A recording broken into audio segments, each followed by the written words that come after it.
Welcome everybody to How Fast Will It Go, and today we're dealing with the 1988 Holden VL Commodore Group A SV. Now this is 1128 horsepower, 997 pounds-feet of torque from an 8.5 litre twin turbocharged V10 engine.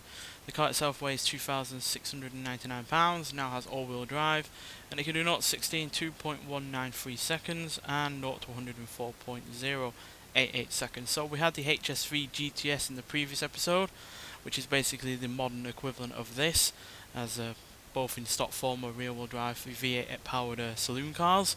This does have a significant amount less in the way of horsepower than that HSV GTS in its upgraded form. Slightly less torque, but it does have a significant amount of weight in reduction, as it has more than 600 pounds less in weight. So hopefully that'll help in terms of handling. But yeah, nonetheless, let's get out there and see what it can do. So yeah, it's got a significant less in terms of horsepower and slightly less in terms of torque, but it's also got a much larger engine. And like I said, it weighs a significant amount less as well. So yeah, it's got less for the car to be pulling along, which is always helpful, and obviously less weight also means better handling. Already up to 245, 250.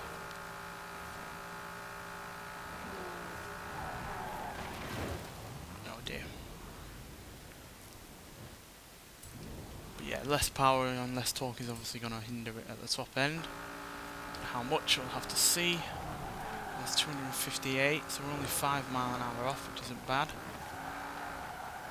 And again, you have to remember this is a far older car as well.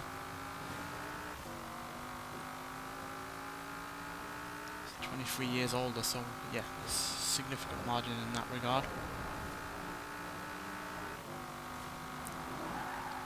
This is the engine out of the Dodge Viper, or the SRT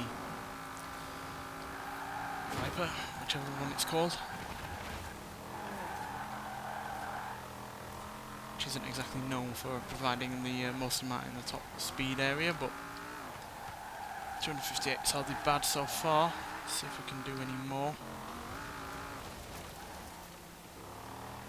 But yeah, I think in hindsight, the lack of torque is really going to be what's harming this more than anything. Like I said, it's not a massive amount less than the HSV GTS.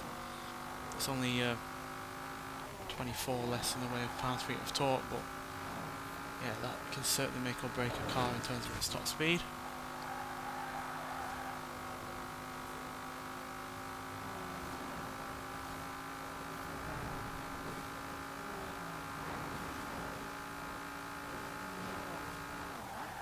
It's a pretty good run down there. We nearly got as much as we did on the other side of the motorway.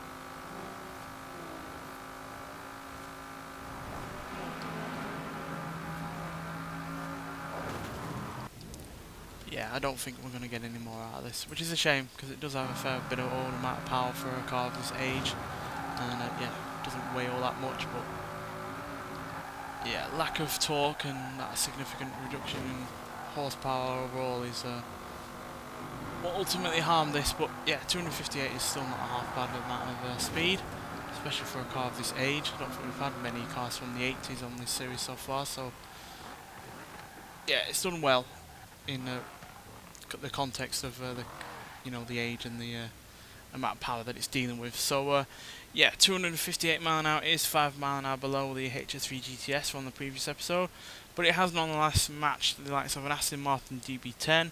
It's beaten a Shelby Cobra Daytona, a Spania GTA Spano, an Apollo Intenza Emozioni, a Ferrari GTC4 Lusso, Formula Drift Dodge Viper SRT10, which also had the same engine as this, a Plymouth Atomic Punk Bubble Top, Alfa Romeo Giulia TZ2, and a Nissan Fairlady Z.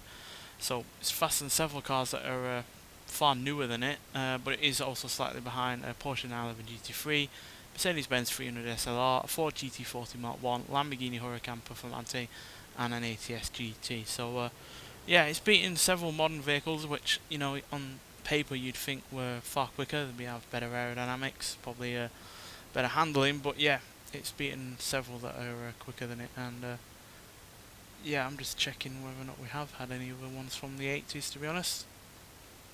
I'm not sure we have. Oh yeah, we've had a 288 GTO which managed 265. But that's far more aerodynamically sound vehicle than this ever is. Oh, and same year as this, a Mitsubishi Starion ESIR which managed 268. Toyota Sprinter which managed 271 from 1985. But yeah, it's out of the ones that we've taken from the 80s, it's the worst, but it's also not the worst one we've had on this series so far overall. So yeah, it does have that going for it, and at the end of the day it did handle reasonably well, and yeah, it's a pretty nice all-round car to drive in stock form as well. Anyway, thanks for watching, and I'll see you in the next one. Bye.